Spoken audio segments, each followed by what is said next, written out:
Buenas tardes. Vamos a continuar con el tema de WLAN, red inalámbrica área local. Vamos a ver una introducción de cómo es su gestión de red para este tipo de redes. El objetivo de esta gestión de red es minimizar efectos de no fiabilidad y fácil accesibilidad al medio físico, reducir los problemas de exceso de consumo de energía y mejorar el uso eficiente de los recursos. ¿Qué podemos decir? Tanto la capa física como la capa MAC tienen acceso a una base de información de gestión. Esta base de información se llama MIB, Management Information Base, que tiene objetos para obtener información y otros para emprender ciertas acciones. Hay tres interfaces entre los componentes de gestión. La entidad de gestión del sistema, el SME, puede acceder a ambos MIBs, es decir, tanto de la capa física como de la capa MAC. Adicionalmente, el MIC de la capa MAC puede acceder al MIC de la capa física. ¿Cuáles son sus funciones de esta gestión de red? El escaneo. Lo que hace buscar redes y sistemas en la zona de cobertura. Puede ser de forma activa, enviando progress requests, es decir, pruebas si alguien le responde, o también pasivo, escuchando las tramas baliza, ¿no? Las tramas beacons. Otra función es la asociación. Se incluye en esta función toda tarea necesaria para establecer el nexo de unión entre el access point y una estación determinada, ¿no? También tenemos el ahorro de energía, la desconexión de las estaciones conservando la conectividad. Lo que hace las estaciones es, a nivel de milisegundos, se apagan sus interfaces de red y después se activan, ¿no? Entonces, eso hace un ahorro de energía porque no está todo el tiempo consumiendo energía para ver si hay o no cobertura. Cuando nadie lo está requiriendo la comunicación, pues no pasa nada. También sirve para la gestión del espectro, gestión de la potencia, para limitar la potencia de transmisión y la frecuencia para uso óptimo del canal compartido. ¿En qué frecuencia se va a trabajar? Eso se analiza, ¿no? Tenemos tres canales que son independientes, entonces ellos se pueden ir interactuando, ¿no? Entre las diferentes estaciones. Aquí tenemos un escaneo pasivo, que lo que hace es escuchar la información que mandan los diferentes AP, las tramas Bacon. Entonces él encuentra esto, ¿no? Esto está en su área de cobertura y tiene que elegir cuál de esos le prestan la conectividad. El escaneo activo hace un progress request y el otro, el AP, le hace un progress response. En este caso, el AP1 es el que le responde primero, por lo tanto es el que se va a quedar con la asociación. Ya tenemos acá la tarea de asociación, tiene tres partes: adhesión o joining, autenticación y pre-autenticación. La adhesión es la operación interna de la estación, consiste en identificar los parámetros asociados al SSID, los parámetros de aquí, perdón, acá están los parámetros, por ejemplo. También está ahí lo que viene a ser el nombre de la red, el SSID, la máscara, etc.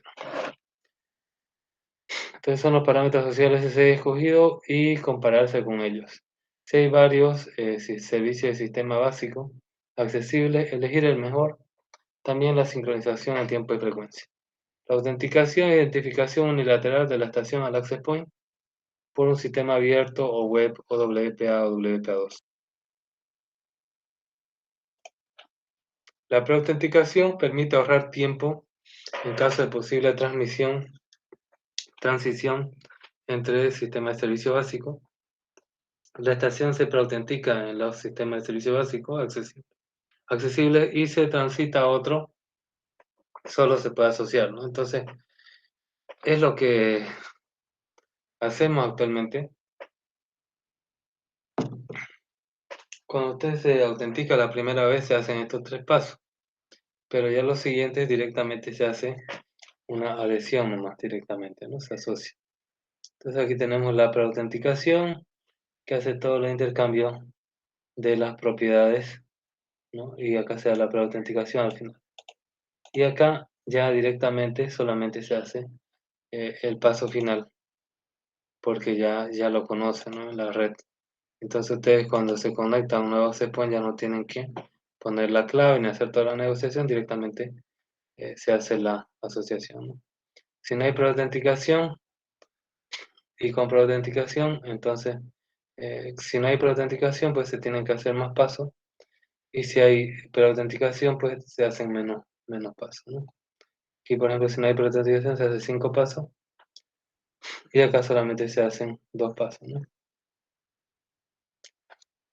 Bien, entonces, ¿qué es la asociación? Ya después de todo lo que es el joining, la autenticación y la preautenticación, la asociación es la operación de registro que se da en el sistema de distribución para que sepa a través de qué AP está accesible esta estación, ¿no? Aquí en el sistema de distribución, entonces este AP dice que este cliente está asociado con él, ¿no? Puede haber más de un access point o puede haber solo uno. Y la reasociación es igual es igual, pero cuando la estación ya está asociada a otro servicio básico del servicio extendido, el nuevo AP informa al antiguo y le requiere todas las tramas destinadas a la estación y pendiente de entrega, ¿no? Es decir, se le pasa la información al nuevo AP que lo va a atender para que siga su curso de ahí en adelante, ¿no? A la atención a la estación. Aquí tenemos la tarea de redacción que dice, tenemos mi access point antiguo era, y entonces te dice la asociación respuesta, ¿no? Yo soy tu nueva AP y esta es tu nueva asociación. Y opcional, aquí están tus tramas cargadas de tu AP anterior. Y este le dice, por favor, mándame algunas tramas guardadas para esta cliente y este le manda, ¿no? Entonces esto es opcional. ¿Qué es el ahorro de energía? Las estaciones están suspendidas todo el tiempo posible sin sacrificar conectividad. El access point se mantiene informado del estado de las estaciones y distribuye periódicamente un mapa de indicación de tráfico, ¿no? Que se llama TIMN, o sea, mapa de indicación de tráfico, Traffic Identification Map, en las tramas Beacon para avisar a las estaciones que tienen tráfico pendiente. El intervalo de escucha se negocia con el access point en la asociación. La estación con tramas pendientes pide un PC pool, ¿no? Es decir, un conjunto de tramas eh, que son tan pendientes. La estación con tramas pendientes pide SPC pool cada varios beacon, es decir, estos beacons son unas tramas balizas o pilotos. Uno de los de team puede para avisar las posibles tramas de broadcast multicast que hay. Entonces el ahorro de energía, que es lo que hace en el servicio básico de identificación, tras la trama beacon se abre una ventana team durante la cual cualquier estación puede mandar tramas. Todas las estaciones deben estar despiertas durante el beacon y la ventana ATIM, ¿no? Aquí está despierta, pero en otro caso está dormida la estación, ¿no? Entonces su función, ¿cuál es de la gestión de espectro? Lograr la maximización de la capacidad agregada mediante el uso eficiente del espectro de potencia. Entonces tenemos el control de potencia de transmisión. En base a la información de potencia máxima y mínima y niveles de recepción se ajusta automáticamente la potencia al mínimo que asegura una buena recepción. Selección dinámica de frecuencias. En la asociación se informa de los canales soportados por el AP. En todo momento el AP puede ordenar un periodo silencioso para escuchar el canal en búsqueda de interferencia, ¿no? Entonces acá lo que hace es selecciona cuál es la potencia mínima necesaria para transmitir para no causar interferencia. Y acá selecciona cuál es el canal que va a utilizar.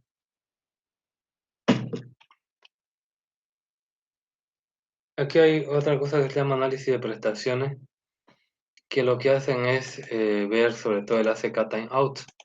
No hemos visto que el ACK timeout es el tiempo máximo de espera para que se espere, ¿no?, la confirmación acerca de una trama que se ha mandado. Entonces hay diferentes modelos aquí que han hecho, algunos investigadores como Gacha y Culpa en 97, primer modelo publicado, Anterior al estándar, Cali, Conti y Gregory 2000 simplifican la MAC, reduciendo toda la complejidad de ventanas de contención, aproxima el mecanismo de contienda a un P persistente, lo que viene a ser los CCMA persistente. Taichuan en 2001, modelo simplificado, basado en situación de variables aleatorias o valores medios. Xiaoba y Antonakopoulos, en 2002, mejora el modelo de Cali et al., este de aquí, el que contempla probabilidades, poblaciones finitas y tráfico no saturado. Y tenemos el modelo de Bianchi, que viene a ser uno de los ganadores. Modelo analítico de SF, de función de coordinación distribuida, basado en la cadena bidireccional de Markov, hace uso de simplificaciones y aproximaciones críticas de tráfico saturado, número ilimitado de retransmisiones, canal ideal. La probabilidad de colisión es constante independiente de la retransmisión. Y acá tenemos algunas prestaciones que tiene el modelo de Bianchi. En realidad lo que a nosotros nos interesa de estos modelos es la fórmula del timeout, ¿no? Y aquí está su cadena de Markov, donde hace este análisis, ¿no? Entonces tenemos aquí la solución de la cadena de Markov, tenemos estos valores. Ahí tenemos dos incógnitas, hace falta otra ecuación, que las relaciones, puesto que la estación colisionará si alguna de las más transmite la misma ranura, ¿no? Y tenemos esta otra ecuación. Dos ecuaciones con dos incógnitas se resuelve por cualquier método numérico, ¿no? Una vez resuelto el modelo, se puede calcular el caudal de saturación. Acá tenemos, ¿no?, el tamaño de la ranura, el slot time. La esperanza, la probabilidad de la esperanza es el tamaño medio del paquete. Aquí tenemos cómo se calcula en modo básico y en modo RTS-STS, ¿no? Y aquí tenemos otro modelo basado en Bianchi, número de transmisiones infinito, de Wu y otros en 2002 y de Yassimisios en 2002. Se basa también en modelos de Markov. Tenemos también la condición de medio ocupado de Siowa y Antonakopoulos 2002, con interpretación discutible del estándar por mantener hipótesis de tráfico saturado. Y finalmente Duffy et al. En 2005 con tráfico no saturado, ¿no?, que es lo que consideran condiciones ideales para hacer un estudio. Canal no ideal de Chatsimisios, Boucaulas y Vitskas del 2013, sin considerar la probabilidad de ocupación de corrupción de la ACK, solo considera que no llega por tiempo, por potencia, por velocidad, pero no que hay otro tipo de problemas, ¿no? Y finalmente Don y Baira en 2005, incluyendo esta y otras mejoras.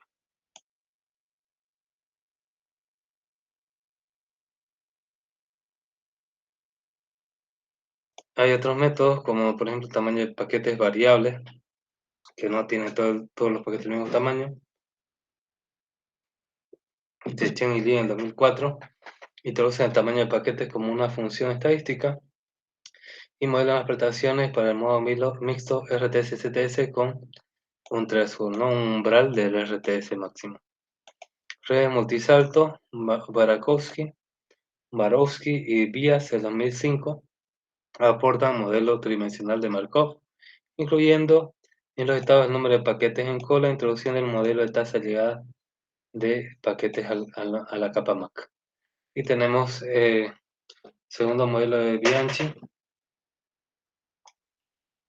En el 2005, Bianchi y Tinirello abandonan la matemática basada en las cadenas bidireccionales de Markov y combinan la teoría de probabilidad condicional con las cadenas unidimensionales de Markov. Recogen todos los modelos, las mejoras en el modelo de MAC de otros autores, e introducen formulación matemática para calcular el retardo medio y la probabilidad de descarte de tramas por exceso de retransmisiones. Es un método que es prácticamente perfecto.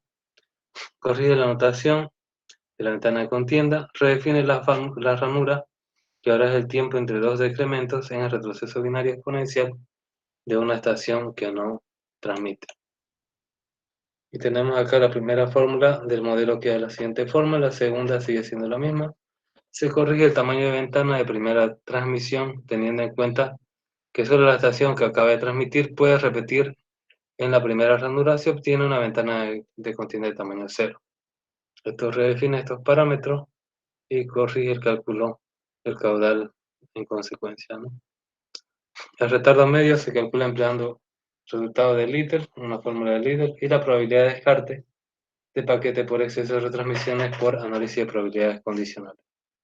La primera fórmula del modelo es directamente aplicable independientemente de la distancia. El planteamiento para el cálculo de los tres parámetros de prestaciones también lo es, aunque con modificaciones sustanciales. Sigue sin ser válida la suposición de que todas las estaciones perciben ranuras igual y a la vez. Hay también otro modelo para distancias largas de SIMO. La mayor parte de los modelos hacen simplificaciones que los hacen inservibles para radios de celda de más de 3 kilómetros, obviamente, porque Wi-Fi está pensado para lo que viene a ser 100 metros, ¿no? VH sirve prácticamente para distancias largas. La hipótesis de partida no son menos ciertas por tratarse de distancias largas, algunas incluso más ciertas para un número pequeño de nodos. El modelo de Markov no contiene nada de dependencia de la distancia, necesario considerar retransmisiones finitas, ¿no?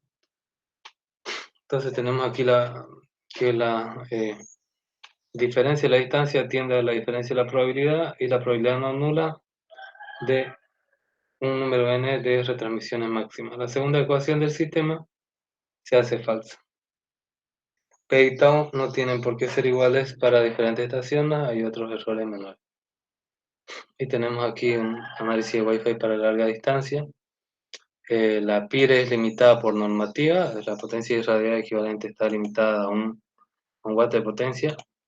Las pérdidas de propagación, la sensibilidad del receptor y el margen de estabilidad, ¿no? Aquí tenemos como la sensibilidad a la distancia, mientras mayor distancia la sensibilidad tiene que ser menor, ¿no? Tiene que ser menor. A mayor distancia puede ser menor, ser mayor la sensibilidad. Acá tenemos, ¿no? Esto lo vamos a copiar porque es importante este parámetro.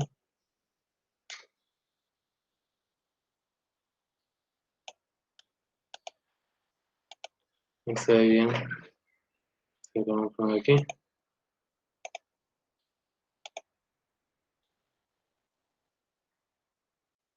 El ACK timeout es igual a un tiempo sit más un tiempo de start time más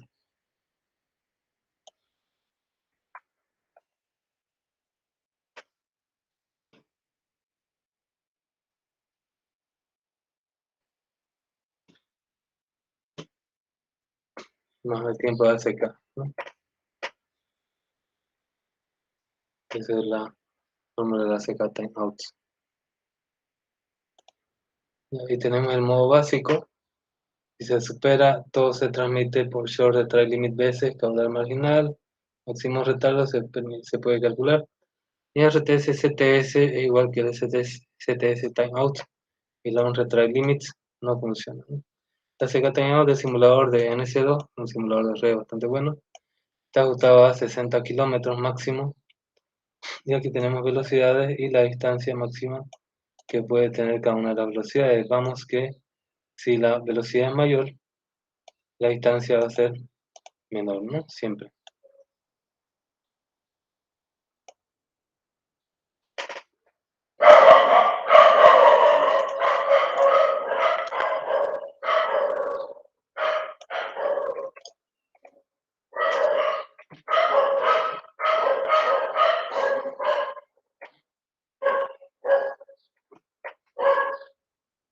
Tenemos límites impuestos de la MAC. Tenemos, ¿no? Los slot time, las estaciones colisionan si transmiten en la misma ranura. Es falso si es que la distancia es mayor a 3 kilómetros. Hay un intervalo de vulnerabilidad y un intervalo de vulnerabilidad también normalizado, ¿no? Hay otros límites impuestos por la MAC, por ejemplo en Wi-Fi para larga distancia, nodos ocultos.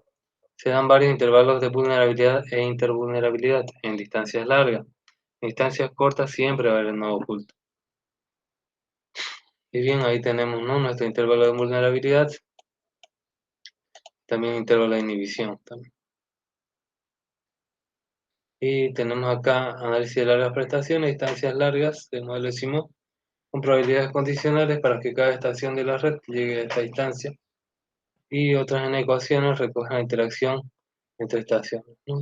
Es algo que no se utiliza mucho porque Wi-Fi para larga distancia es experimental, ¿no? No es parte del estándar. Y aquí tenemos algunos parámetros de este Wi-Fi para larga distancia.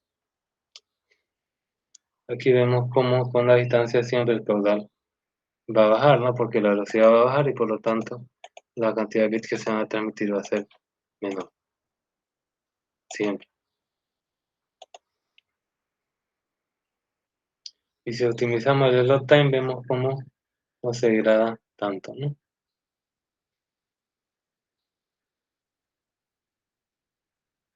¿Cuáles son las conclusiones de Wi-Fi para larga distancia? Que hay límite de distancia en IEEE 802.11 en Wi-Fi. La capa física impone límites según el dominio regulatorio, o sea, el país. Te va a decir, puedes transmitir a tal potencia, mayor o menor potencia, depende del país, el entorno y el material empleado también, ¿no? Algunas antenas pueden llegar más lejos que otras. Para distancias largas hay normativas permisivas como la de Comisión de Comunicaciones Federal. El MAC impone límites con ACK Timeout y funciona mal a partir de el slot time mayor a la mitad de el tiempo SIF. El ajuste no es estándar del parámetro ACK Timeouts y se puede hacer también un ajuste no estándar de parámetros slot time para Wi-Fi de larga distancia, es decir, es modificar el estándar. La operación eficiente de larga distancia requiere salirse levemente del estándar, pero se mantiene la compatibilidad y la interoperabilidad, es decir, que se va a poder seguir viendo las señales que se están transmitiendo, ¿no? En la frecuencia.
Bien, ahora hablaremos del diseño de redes inalámbricas.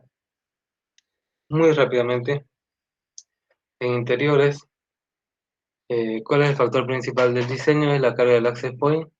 En las redes inalámbricas de área local se comparte el ancho de banda. La utilización de la P se incrementa con el número de clientes asociados. La cantidad de ancho de banda disponible al cliente se reduce con cada nuevo cliente. Hay que considerar ciertas cosas cuando estamos hablando de interiores: número de clientes potenciales a la vez, clientes de voz, disponible versus concurrente, segundos e incluso terceros access points superpuestos, restricciones en la potencia de uso, reducir el tamaño de la celda, por tanto el número de clientes concurrentes. Aquí tenemos, por ejemplo, una ingeniería que se hacía antes con los canales 1, 6 y 11 para que no haya interferencia, ¿no? Entre las diferentes canales, ¿no? Que no se toquen los rojos, los verdes y los azules. Ahora ya no hay que hacer eso porque los access points lo hacen automáticamente. ¿Cómo se hace la distribución de los access points? Elección cuidadosa de los emplazamientos, control de superposición de celdas, control de potencia de emisión para que no se interfieran, y hay que escanear.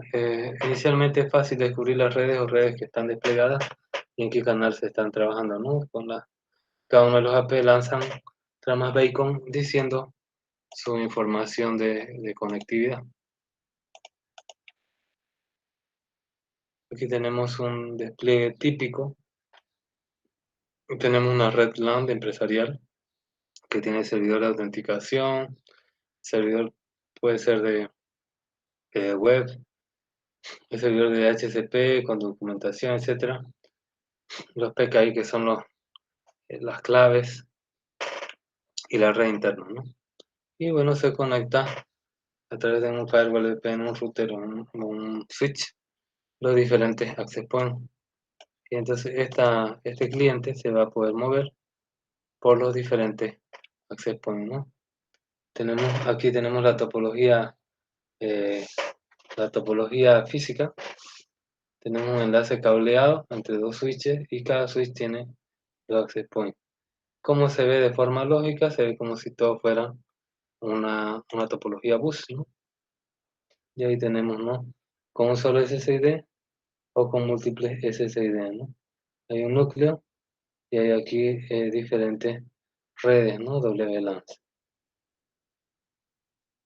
Despliegue de VLAN asociada, si no hay despliegue de VLAN asociada, entonces hay un core, tenemos los switches cableados y acá tenemos los AP, ¿no? Y acá tenemos otros puertos para los switches cableados, ¿no? Entonces, todo esto es la misma red. En cambio, si hay despliegue de VLAN, entonces ambos, tanto la parte cableada e inalámbrica, tienen puerto y está con VLAN, ¿no? Significa que estos están en una red diferente a los que van a ser para equipo cableado. Puede ser un diseño también para tener mayor independencia. Y aquí tenemos compromiso con la distancia. Y esto ya estamos hablando de diseños exteriores, todo lo que hemos visto balance de enlace. Lo importante es el diseño de exteriores y entonces tenemos el compromiso de la distancia ancho de banda, ¿no?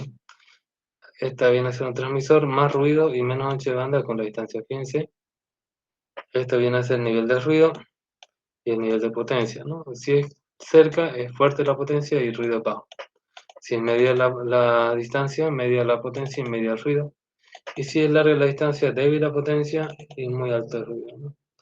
Acá tenemos redundancia de enlaces, ¿no? Podemos tener tres enlaces que comunican a dos redes cableadas, ¿no? Esto puede ser para balancear carga o en el caso de que se caiga algún enlace, si bien baja la cantidad de información que pueden transmitir, igual pueden seguir transmitiendo, ¿no? Hacen una redundancia. Aquí tenemos enlaces tipo campus. Esto se hace en una universidad, en un ambiente militar. Tenemos una antena omnidireccional principal y tenemos antenas directivas que se conectan a esa antena principal, ¿no? Y esta ya se conecta a la red de internet que se ha contratado.